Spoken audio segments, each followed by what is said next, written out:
Last week, we talked about the importance of taking care of yourself when it comes to looking after your loved ones.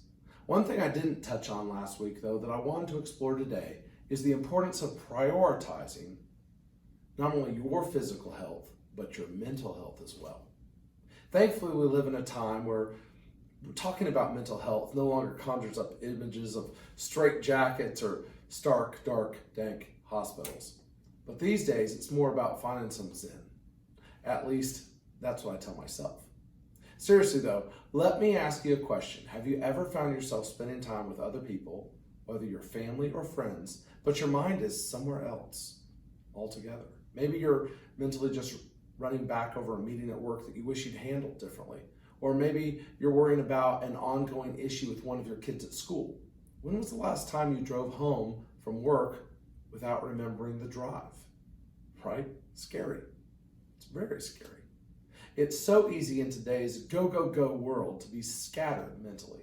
And it's important to keep yourself physically healthy enough to be able to spend quality time with your family. But if you're not there and fully invested in that time mentally, well, you're still missing out. And so are they. You see, stress is a killer. And we've all heard that, right? And I know you parents out there will agree with me when I say that no matter how much we love our children, they are stressful. They create stress. Trying to raise another person into a functioning and well-adjusted adult is a very big responsibility, and we owe it to them to be there mentally, not just in body. So let me share a few tips that have worked for me as I've learned to navigate the particular stressful periods of life. First, take advantage of that tiny computer that you're most likely carrying around in your pocket or handbag, right? These little powerful tools that are so much more than that. Apps like Headspace and Calm are lifesavers when I need a quick retreat for myself. You see, I was skeptical how much an app could really do for me when I first started using them, but trust me, a little bit of mental self-care goes a long way in your relationships, and these apps are popular for a reason. Second, make time in the mornings. Before my boys get out of bed is one of my favorite times of the day to make some time for me.